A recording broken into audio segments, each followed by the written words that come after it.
သာသနာတော်နဲ့ကြုံတွေ့တဲ့အခိုက်ကလေးမှာဒီအမြင်လေးကိုမရလိုက်ဘူးဆိုလို့ရှိရင်ဘုန်းကြီးတို့တွေနောက်ထပ်ဒီအမြင်မျိုးကိုရနိုင်ဖို့ဆိုအခွင့်အလမ်းတွေအများကြီးနေတော့ဒါကြောင့်မို့လို့10 မိနစ်ပဲဖြစ်စီ9 မိနစ်ပဲဖြစ်စီဘဝရဲ့ဒုက္ခဆိုတဲ့သဘောလေးကိုရှုမြင်သုံးသပ်ပေးဖို့လိုရတယ်အဲ့ဒီလိုရှုမြင်သုံးသပ်မှုဟာမိမိဘဝကလွတ်မြောက်ရေးအတွက်အများကြီးအထောက်အကူပြုတယ်ဆိုတာသတိထားကြဖို့ဒီအမြင်လေးဟာခုချိန်မှာကြည့်မယ်ဆိုလို့ရှိရင်တာမန်အမြင်ကလေးတစ်ခုများသာဖြစ်တယ်ဘဝကမလွတ်နိုင်တော့ဘူးလို့ထင်ကောင်းထင်လိမ့်မယ်ကြည့်ရှင်စုလဗံမထေရလွန်ခဲ့တဲ့အတိတ်ဘဝတစ်ခုမှာဘယင်ဖြစ်လို့တိုင်းကလှဲ့တဲ့အခါသူ့မျက်နှာမှာထွက်နေတဲ့ချွေးကိုမိမိမှာရှိတဲ့ဖြူဖွေးနေတဲ့လက်ကင်မွာလေးနဲ့တုပ်လိုက်တဲ့အခါမှာလက်ကင်မွာလေးခန္ဓာကိုယ်မှာရှိတဲ့ကြီးညော်တွေကြောင့်မဲညစ်သွားအဲ့ဒါလို့မဲညစ်သွားတာကိုမြင်လိုက်တဲ့အခိုက်အတန့်လေးမှာအတွေးလေးပါပေါ်တော့ဆိုဟောဒီခန္ဓာကိုယ်ကြီးကိုအကြောင်းပြုပြီးတော့ကြည့်ဖြူဖွေးနေတဲ့လက်ကင်မွာလေးအောင်ညင်နွမ်းသွားရပါလားခန္ဓာကိုယ်ကြီးကမစင်ကြယ်ပါလားဆိုအတွေးလေးတွေးမိသွားအဲ့ဒီအတွေးလေးတွေးမိခဲ့တဲ့အတွက်ကြောင့်ရှင်စုလဗံရတဲ့ဘဝရောက်တဲ့အခါအပ္ပဒမဉာဏ်ထိုင်းတဲ့အနေအထားမျိုးရောက်ရှိသွားမြတ်စွာဘုရားကသူ့ကိုအဲ့ဒီလက်ကင်မွာလေးနဲ့ပြန်ဆက်ပေးလိုက်တာနော်ဒါကြောင့်မို့လို့ရဇောဟရဏံဆိုတာလက်ကင်မွာကိုပြောတာဘာလို့လို့ဆိုတော့လက်ကင်မွာဆိုတာတုတ်ဖို့ပြုဖို့ပဲနိရဇောဆိုတာမြုံမုံခန္ဓာကိုယ်မှာကတ်နေတဲ့အမုံအမွားအဲ့ဒါတွေကိုဟရဏဖယ်ရှားနိုင်တယ်ဆိုခန္ဓာကိုယ်ပေါ်မှာရှိတဲ့ကြီးညော်တွေကိုတုတ်เสียလို့ဒီလိုအဓိပ္ပာယ်ရအဲ့ဒါကြောင့်မလို့ဒီဘဝပိုင်းလေးပေးလိုက်တဲ့အခါဘဝပိုင်းလေးပေါ်မှာအာယုံရအောင်ဖြူစင်းနေတဲ့ဘဝပိုင်းလေးမှာပထမဆုံးဩရတကတိုင်းဆိုတာရှုတယ်အဖြူလေးပေါ်မှာအာယုံစိုက်လိုက်တဲ့အခါတမာရီစွမ်းအားတွေရအဲ့ဒါလို့ရလာပြီးတဲ့အချိန်ပရမဇန်ဒုတိယဇန်တတိယဇန်သုထဇန်ဆိုတဲ့အမတန်အဆင့်မြင့်တဲ့တမာရီရလာတဲ့အချိန်ကြတော့မြတ်စွာဘုရားရဲ့အပိကုညီမှုနဲ့အဲ့ဒီထိုဘဝပိုင်းလေးဟာအဖြူရောင်လေးကနေပြီးတော့ညင်နွမ်းသွားတဲ့အနေအထားမျိုးလေးဖြစ်သွားရှင်စုလဗံရဲ့လက်နဲ့ပွင့်ရင်းနဲ့ညင်နွမ်းသွားတဲ့အနေအထားလေးမြင်တဲ့အခါမှာကြည့်အတိတ်ဘဝတုန်းကလက်ကင်မွာလေးညစ်သွားတာကိုကြည့်ပြီးတံဝေကစိတ်လေးဖြစ်ခဲ့တာပြန်ဆက်လိုက်တော့ဒီအချိန်မှာချက်ချင်းပဲဝိပဿနာဉာဏ်ကြီးတွေတက်ပြီးတော့ဘဝရဲ့ဒုက္ခကိုရှုမြင်သုံးသပ်သွားတယ်ယဟန္တာဖြစ်သွားတယ်ဆိုတဲ့ဒီဇာလန်းကိုဘုရားဘာသာဝင်တွေကြားဘူးဒါအကြောင်းမဲ့ဖြစ်တာမဟုတ်ဘူးအဲ့တော့ဘုန်းကြီးတို့တွေလည်းဒါလေးတွေကိုအမှတ်တမဲ့မနေနဲ့ကိုယ်အင်ကြီးလေးလျှော်ဖွတ်တဲ့ကိုဝတ်ထားတဲ့အင်ကြီးလေးမဲညစ်သွားတဲ့အခါခန္ဓာကိုယ်ကြီးအကြောင်းပြုပြီးတော့ဒီအင်ကြီးလေးကမဲညစ်သွားပါလားလို့ဆိုတဲ့တံဝေကစိတ်ကလေးဖြစ်အောင်ကြိုးစားအဲ့ဒီဖြစ်လာတဲ့တံဝေကစိတ်ကလေးဟာနောက်တစ်ချိန်မှာတကယ်ကို investment ပေါ့ယဉ်ဤမြုပ်နှံထားတဲ့ကုသိုလ်တစ်ခုဖြစ်တံဝေကစိတ်ကလေးပထမတန်ဖိုးရှိတယ်အေးလက်ကင်မွာလေးနဲ့မျက်နှာကိုတုပ်ရင်ဖြစ်စီတပည့်နဲ့မျက်နှာကိုတုပ်တဲ့အခါဖြစ်စီချွေးတွေတန်တွေထွက်လို့တုပ်လိုက်လို့မဲညစ်သွားပြီဆိုလို့ရှိရင်လေခန္ဓာကိုယ်ရဲ့ဒုက္ခလေးကိုသုံးသပ်ကြည့်ပါတဲ့ခန္ဓာကိုယ်ရဲ့မစင်ကြယ်မှုရှုမြင်သုံးသပ်ပေးအဲ့ဒါလို့ရှုမြင်သုံးသပ်ပေးမှုသည်တာမန်အားဖြင့်ကြည့်မယ်ဆိုရင်တော့ဘာမှအရာရောက်မဲ့ဟာမဟုတ်ဘူးလို့သင်ကောင်းထင်ကြလိမ့်မယ်သို့တော့ခန္ဓာဘုံပေါ်မှာတွေ့တားနေတဲ့တဏှာကိုကင်လှုပ်နိုင်တဲ့အနေအထားမျိုးရတယ်ပေါ့တည်ငါအားဖြင့်ဒီစိတ်ကလေးပေါ်လာတဲ့အချိန်မှာခန္ဓာဘုံပေါ်မှာတွေ့တာပြီးတော့ခန္ဓာကိုယ်ဒုက္ခလို့ဆိုတဲ့အထင်လေးပျောက်သွားခန္ဓာကိုယ်ရဲ့ဒုက္ခသဘောလေးတွေခန္ဓာကိုယ်ကြောင့်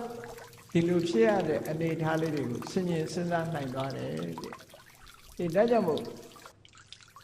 အချိန်မှအားလတ်လို့ရိတ်တာတွေသွားပြီးကမ္မထာအာမထုတ်နိုင်ဘူးဆိုတော့ကိုယ်တဏ္ဍာမှာဟောလို့ဘုရားသာသနာတော်နဲ့ကြုံတွေ့တဲ့အချိန်ပိုင်းလေးမှာဒီလိုအသိစိတ်ကလေးတွေရအောင်ကြိုးစားဖို့လိုရတယ်အဲ့ဒါကိုဆိုကြတာခန္ဓာဒုက္ခဘဝဒုက္ခရှုမြင်သုံးသပ်ပြရမယ်အဲ့ဒါလို့ကောင်းပြီဘဝဒုက္ခကိုရှုမြင်သုံးသပ်ပြရမယ်ဆိုတော့ဘဝဒုက္ခဆိုဒီမှာခန္ဓာဒုက္ခဘဝဆိုဒီမှာခန္ဓာကိုခေါ်တယ်ခန္ဓာရတာကိုဘဝလို့ခေါ်တာဖြစ်သောကြောင့်ကဲတို့တွေခန္ဓာရတာဟာဘာရတာလားလို့မြတ်စွာဘုရားသခင်ကိုရောမြတ်ကတန်ရုပ်ပါဠိတော်မှာဘယ်လိုဟောတာဘုရားဟောတဲ့နှုတ်ကပတ်လေးတွေဟာလေနားထောင်ထားမယ်ဆိုလို့ရှိရင်နောင်မိမိကုသိုလ်ကောင်းမှုတွေလုပ်လို့နတ်ပြည်ရောက်သွားလို့ရှိရင်ဒီစကလုံးလေးကြားလိုက်တာနဲ့ဟာငါကြားဘူးတဲ့စကလုံးပဲဆိုပြီးတော့အသိစိတ်ကြီးပြန်ပေါ်တယ်ဒါစာတဲ့ပေထဲမှာဒီတိုင်းဆိုထားတာရှိတယ်နော်သောတာနုကတသုတ်ဆိုမြတ်စွာဘုရားဟောထားတဲ့သောတာနုကတသုတ်အမတ်တမဲ့မနေပဲနဲ့သာသနာတော်နဲ့ကြုံတွေ့တဲ့အခါမှာတရားဓမ္မအပေါ်မှာအမတ်တမဲ့မနေပဲနဲ့အခုလိုဆင်ញင်သုံးသပ်ပေးတာခန္ဓာကိုယ်နဲ့တွဲတာဒါကိုပဲပြောတာခန္ဓာဉာဏ်ရောက်လို့ပြောဘာပြောအင်္ဂလိပ်လိုပြောတော့ apply လုပ်တယ်လို့ခေါ်တယ်နော် apply လုပ်တယ်ဆိုတာဘလောက်ကြာအောင်လုပ်အောင်မှလည်းဒီလိုဆိုလိုတာမဟုတ်အတိညာဏ်ရောက်သွားရင်ဒါ apply ဖြစ်တာလက်တွေ့အသုံးချလိုက်လက်တွေ့အသုံးချမှုသည်အချိန်ဘယ်လောက်ယူရမှာလဲဆိုတာလည်းမဆိုလို့အတိညာဏ်လေးဟာခန္ဓာနဲ့ဆက်ဆက်ပြီးတော့သွားရင်တန်ဖိုးအမှန်တမ်းရှိတယ်လို့ဆိုလိုတာပေါ့ဒီကောင်းပြီမြတ်စွာဘုရားကဘယ်လိုဟောတော့ဆိုတော့ယောဘိက္ခဝေရူပတ္တဥပ္ပါရောဒုက္ခတေသောဥပ္ပါရောမြတ်စွာဘုရားဟောပုံကရူပတ္တဥပ္ပါရောရုပ်တရားရဲ့ဖြစ်ပေါ်လာမှုဟာဒုက္ခတဥပ္ပါရောဒုက္ခရဲ့ဖြစ်ပေါ်လာမှုပဲဆိုကြတဲ့ကဒုက္ခဆိုတာဒီနေရာမှာတခြားကိုပြောနေတာမဟုတ်ဘူးဒီခန္ဓာကိုပဲပြောနေတယ်ဆိုတဲ့အဓိပ္ပာယ်ရောက်ဓမ္မပဒပါဠိတော်မှာတော့နတ္ထိခန္ဓာသမဒုက္ခလို့ဒုက္ခထဲမှာဆိုရင်ခန္ဓာဟာအဆိုးဆုံးခန္ဓာနဲ့တူတဲ့ဒုက္ခမရှိဘူးလို့ဒီလိုဟောတယ်ဟောတန်ရုပ်ပါဠိတော်မှာကျတို့တွေရတာဘာရတာဘာဖြစ်လာတာလဲဆိုရုပ်ခန္ဓာကိုရုပ်ရယောဘိက္ခဝေရူပတ္တဥပ္ပါရောရုပ်တရားရဲ့မိမိတဏ္ဍာမှာဖြစ်ပေါ်လာမှုရူပခန္ဓာရဲ့ဖြစ်ပေါ်လာမှုဟာပါလေဒုက္ခတေသောဥပ္ပါဒောဒုက္ခရဲ့ဖြစ်ပေါ်လာမှုဧသောအဲ့ဒီရူပခန္ဓာရဲ့ရုပ်တရားရဲ့ဖြစ်ပေါ်လာမှုဟာဒုက္ခတဥပ္ပါဒောဒုက္ခဖြစ်ပေါ်လာခြင်းပဲလို့ဆိုတော့ဘဝကိုဒုက္ခလို့ရှုခိုင်းတာပဲမြတ်စွာဘုရားကဲချက်ပြီးတော့ကြည့်လိုက်ရုပ်ခန္ဓာတွေရတယ်ဆိုတာဘာတွေရတာတော့မေးကြည့်လိုက်တဲ့အခါဘုန်းကြီးတို့တွေတစ်ခုစီကြည့်လိုက်မယ်ဆိုလို့ရှိရင်အသုံးဝင်တာတွေကအရင်စားကြည့်လက်တွေ့အသုံးဝင်နေတာဘာလဲမျက်စိ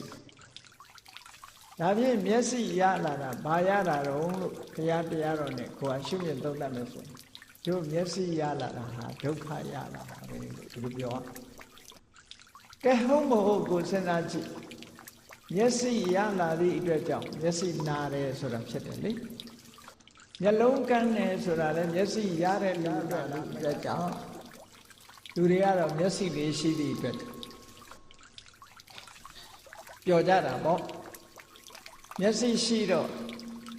လာတာပါတာလည်းမြင်ရတယ်မလာတာမပါတာလည်းမြင်စရာရှိတာလည်းမြင်မျက်စိအသုံးမဝင်ဘူးလားဆိုအသုံးဝင်အများကြီးအသုံးဝင်မျက်စိရှိသည့်အတွက်ကြောင့်တယ်လီဗီရှင်းကြည့်လို့ရတယ်လူငယ်တွေဆိုမျက်စိအသုံးဝင်တာမျက်စိရှိသည့်အတွက်ကြောင့်လာတာပါတာတွေကုန်ကြည့်နိုင်တော့အဲ့ဒီလိုအသုံးဝင်ပါရဲ့အသုံးဝင်တာလေးတွေကိုကြည့်မယ်ဆိုလို့ရှိရင်အကောင်းလို့ပဲမြင်ရမှာသို့တော့ဒီမျက်စိဟာဒီတိုင်းနေသလားလို့ဆိုတဲ့အခါကျ မျက်စိကဒီတိုင်းမနေအလုံးသိတဲ့အတိုင်းနော်ကလေးငယ်လေးဘဝကရထားတယ်မျက်စိတစ်နှစ်ပြီးတစ်နှစ်တစ်နှစ်ပြီးတစ်နှစ်ရင့်လာပြီးတော့နောက်ဆုံးကြတော့သက်60 80 80ရောက်သွားတဲ့အခါကျမုံဝါးဝါးတွေမဖြစ်ပေဘူးလားဖြစ်သွားတယ်ဒါဖြင့်မျက်စိရတဲ့ဒီအသုံးဝင်မှုဟာတခဏလားထာဝရလားလို့မေးလို့ရှိရင်ဘယ်လိုပြောခဏပဲအဲ့တော့ဒီခြားထဲမှာလည်းကြည့်လိုက်အောင်မျက်စိနာလို့မျက်စိမှုံလို့နဲ့ဆိုပြီးတော့ဆေးကန်းတွေတွားကြရတယ်မျက်မှန်တွေတက်ကြရတယ်ဟောဒုက္ခရောက်တဲ့ပုဂ္ဂိုလ်တွေအများကြီးပဲမျက်စိနဲ့ပတ်သက်ပြီးလည်းမရလို့ဒုက္ခရောက်တဲ့ပုဂ္ဂိုလ်တွေအများကြီးအဲ့တော့ဒီမျက်စိရတာဟာဒုက္ခရကဘာမှာမျက်စိယောဂဖြစ်ပြီးတော့ဒုက္ခခံရတဲ့ပုဂ္ဂိုလ်တွေအများကြီးပဲအဲ့တော့မြတ်စွာဘုရားကဆိုလိုတာကကြည့်နော်မျက်စိကြောင့်မျက်စိကိုလုံးဝအသုံးမဝင်ဘူးလို့ဒီလိုပြောတာမဟုတ်ဘူးကဲမျက်စိရလာပြီ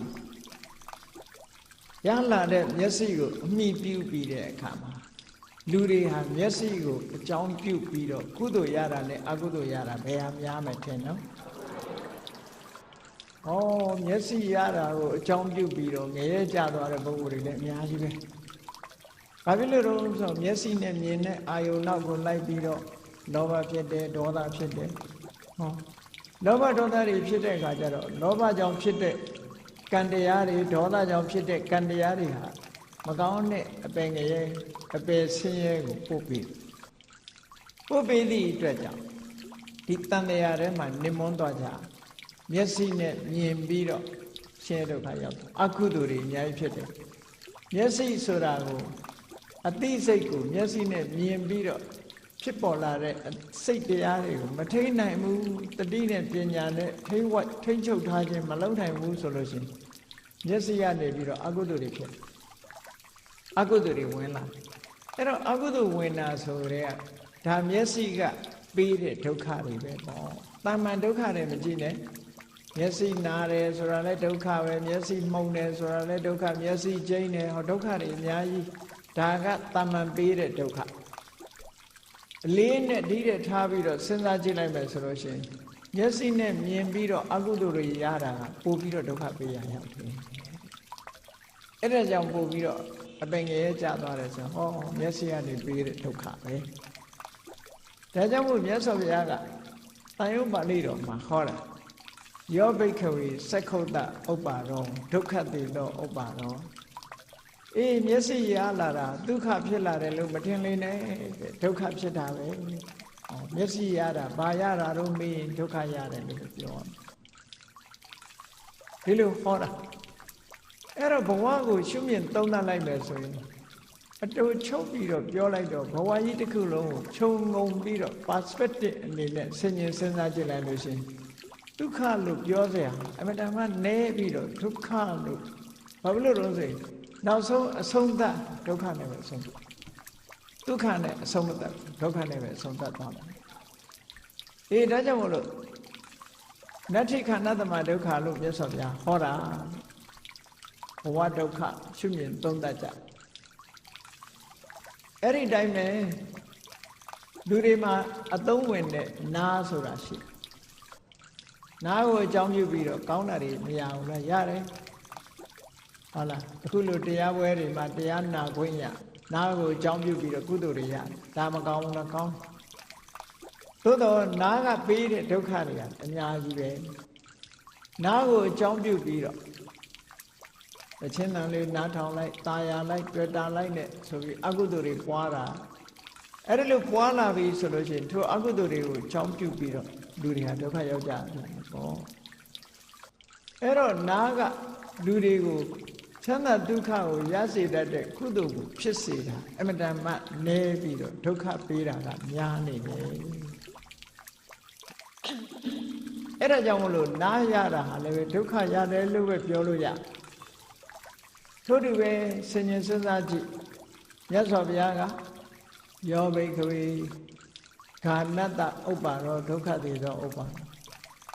နှာခေါင်းရတာလဲဒုက္ခရတာပဲယောဘိခွေဇီဝါယဥပ္ပါရောဒုက္ခတေသောဥပ္ပါလျာရဲ့ဖြစ်ပေါ်လာမှုဟာလည်းပဲဒုက္ခရဲ့ဖြစ်ပေါ်လာမှုပဲထို့တူပဲယောဘိခွေကာယတဥပ္ပါရောဒုက္ခတေသောဥပ္ပါခန္ဓာကိုယ်ကြီးကာယပတာရာကြီးရလာတာလဲဒုက္ခကိုရတာပဲလို့ဟောမျက်စိနာနာလျာကိုယ်လို့ဆိုတဲ့ဒီယုတ်ခန္ဓာတွေရလာတာကြည့်လိုက်မယ်ဆိုလို့ရှိရင်ဒုက္ခတွေကိုရလာတာဒါကရှုထောင့်တစ်ခုကနေပြီးတော့ချိပြီးတော့ဒုက္ခကိုရှုမြင်သုံးသပ်တိုင်းပို့